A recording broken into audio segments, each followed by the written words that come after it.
سازی مذہب سے الگ ہو، یعنی اسلام کا اس سے کوئی آپ کے فیصلوں سے، آپ کی زندگی میں ہونے والے معاملات کے ساتھ اسلام کا کوئی بھی اس سے واسطہ نہ ہو۔ آپ کا جو مذہب ہے، آپ کا دین ہے، صرف آپ کی اپنی ذات تک محدود ہو۔ آپ کے فیصلوں میں، آپ کی حکومت میں، آپ کی ریاست میں،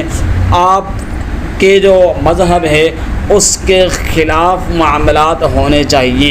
اس کے خلاف فیصلے ہونے چاہیے، لہذا مذہب کی بنیاد پر آپ کے فیصلے نہیں ہونے چاہیے، اسلام کی بنیاد، کیونکہ آپ نے اسلام کا کلمہ پڑھا ہے تو لہذا ہم اور آپ مسلمان سب یہی پسند کریں گے کہ اسلام کے مطابق فیصلے ہونے چاہیے، جیسا کہ سعودی عرب کے اندر آپ دیکھتے ہیں۔ لیکن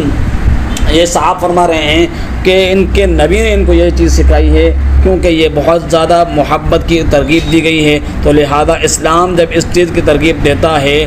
کہ وہ اپنے ماں باپ سے زیادہ، ان کا نبی ان کو یہ سکھاتا ہے مسلمانوں کو کہ ماں باپ سے زیادہ مجھ سے محبت کرو، تو یہ مسلمان جو ہے وہ شدت اختیار کرتے ہیں اور جو ہے اپنے اسلام سے ہٹ کر کسی اور مذہب سے فیصلہ، سیکولرزم بھی ایک الگ ایک مذہب ہے، انہوں نے اختیار کیا ہوا ہے، تو اس مذہب کے تحت لہذا فیصلے کیوں نہیں ہوتے، اسلام سے ہٹ کر فیصلے مسلمان کیوں نہیں کرتے۔ اور اسلام ایک ایسی چیز ہے، ایک ایسا مکمل ضابطہ، ایک ایسا مذہب ہے جو ایک مکمل ضابطہ حیات، آپ کو زندگی گزارنے کا مکمل ایک پلیٹ فارم پیش کرتا ہے، جس میں عبادات کے ساتھ ساتھ معاشرت ہے، معیشت ہے، سیاست ہے، عدل کے اصول بھی شامل ہیں۔ اسی وجہ سے بہت سے مسلمان علماء کا موقف اسلام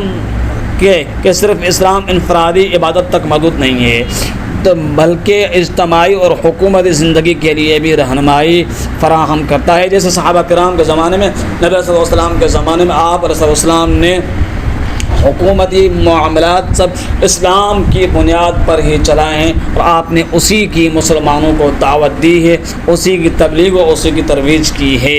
بعض مسلمان مفکرین سیکولرزم کو اسلام کے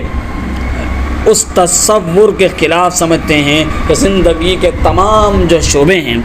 ان میں اللہ تعالیٰ کی ہدایت کو مقدم رکھا جائے، بالکل اللہ تعالیٰ کی ہدایت کو ہی زندگی کے تمام شعبوں میں، چاہے وہ سیاست کے لحاظ سے ہو، چاہے وہ معاشرت کے لحاظ سے ہو، معیشت کے لحاظ سے ہو، عدل و انصاف کے لحاظ سے ہو، لہذا اللہ تبارک و تعالیٰ کی طرف سے دی گئی ہدایت کو ہی مقدم رکھا جائے گا۔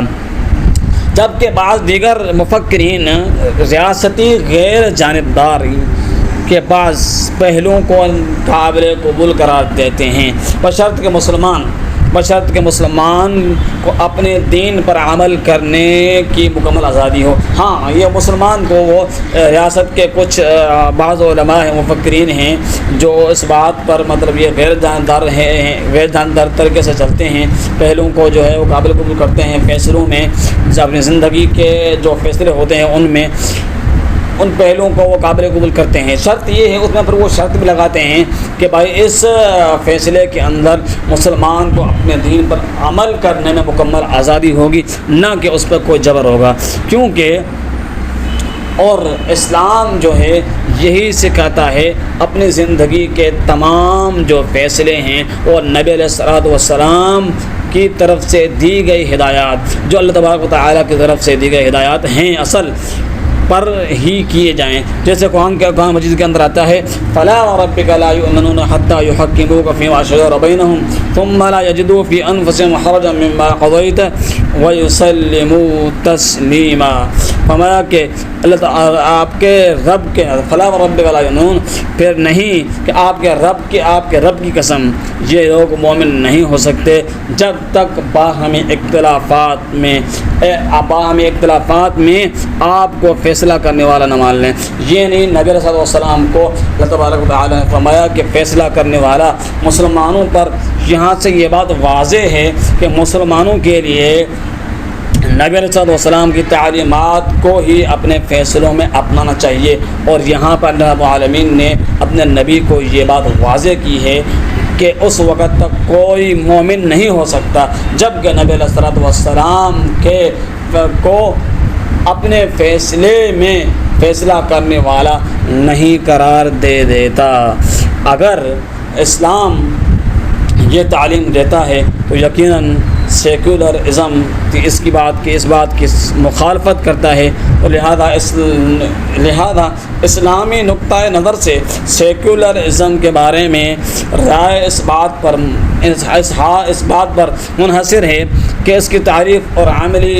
شکل کیا ہے، اور مختلف علماء و مکاتب اسی فکر کی تشریحات میں الگ الگ جو ہے وہ مختلف موقف بھی رکھتے ہیں۔ ہاں، ایک اور سوال ہے، کیا سیکولرزم کے بغیر اسلام ادھورا ہے؟ کیا سیکولرزم کو اپنانا لازمی ہے اسلام کے لیے؟ سیکولرزم سے مراد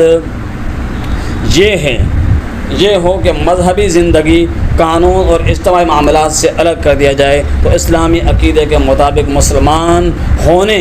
یا اسلام پر عمل کرنے کے لیے سیکولرزم کو اپنانا قطعی طور پر جائز نہیں ہے، قطعی طور پر لازمی نہیں ہے۔ اسلام اپنے آپ کو ایک مکمل ضابطۂ حیات کے طور پر پیش کرتا ہے، اور عبادات، اخلاق، معاملات اور معاشرت کے لحاظ سے معاشرت کے بارے میں رہنمائی دیتا ہے۔ اسی لیے اسلام کی بنیادی تعلیمات پر ایمان رکھنے اور ان پر عمل کرنے کے لیے سیکولرزم کو اختیار کرنا کوئی دینی شرط نہیں ہے۔ البتہ سیکولرزم کی مختلف تعریفیں ہیں اور عملی صورتیں موجود ہیں۔ بعض لوگ اسے صرف ریاست کی مذہبی غیر جانبداری مراد لیتے ہیں، جبکہ بعض اسے مذہب کو عوام اور سیاسی زندگی سے الگ کرنے کا تصور مراد لیتے ہیں۔ اسی لیے اس وجہ سے معاصر علماء اور مفکرین کے درمیان اس موضوع پر ایک تفصیلی بحث بھی پائی جاتی ہے۔ مختصر جو جواب ہے صحیح وہ یہ ہے کہ اسلام کو مکمل ماننے اور اس پر عمل کرنے کے لیے سیکولرزم اپنانا قطعی طور پر لازمی نہیں ہے، اور یہ کہنا کہ سیکولرزم کے بغیر اسلام ادھورا ہے اسلامی عقائد کی روایتی تعلیمات کے مطابق درست نہیں سمجھا جاتا۔ نبی کریم صلی اللہ علیہ وسلم سے محبت یقیناً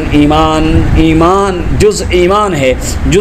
یعنی ایمان کا ایک اہم حصہ ہے اور ضروری حصہ ہے، کیونکہ آپ علیہ الصلوۃ والسلام کی یہ جو حدیث ہے کہ تم میں سے کوئی شخص اس وقت تک کامل مومن نہیں ہو سکتا جب تک کہ میں اس کے والد کی اولاد کے تمام لوگوں سے زیادہ محبوب نہ ہو جاؤں، ان تمام لوگوں سے، والدین سے، اولاد سے زیادہ محبوب نہ ہو جاؤں تب تک جو ہے وہ مومن نہیں ہو سکتا۔ ایک اور روایت کے اندر آتا ہے، سیدنا عمر بن خطاب رضی اللہ عنہ نے عرض کیا کہ اللہ کے رسول، آپ مجھے میری جان کے علاوہ ہر چیز سے زیادہ محبوب ہیں۔ آپ علیہ الصلوۃ والسلام نے فرمایا، نہیں، اس ذات کی قسم جس کے ہاتھ میں میری جان ہے، جب تک کہ میں تمہیں تمہاری جان سے زیادہ محبوب نہ ہو جاؤں۔ پھر عمر بن خطاب رضی اللہ عنہ نے عرض کیا،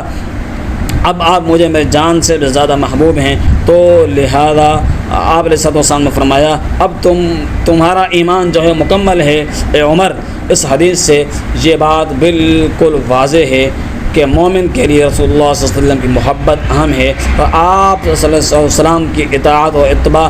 اسی محبت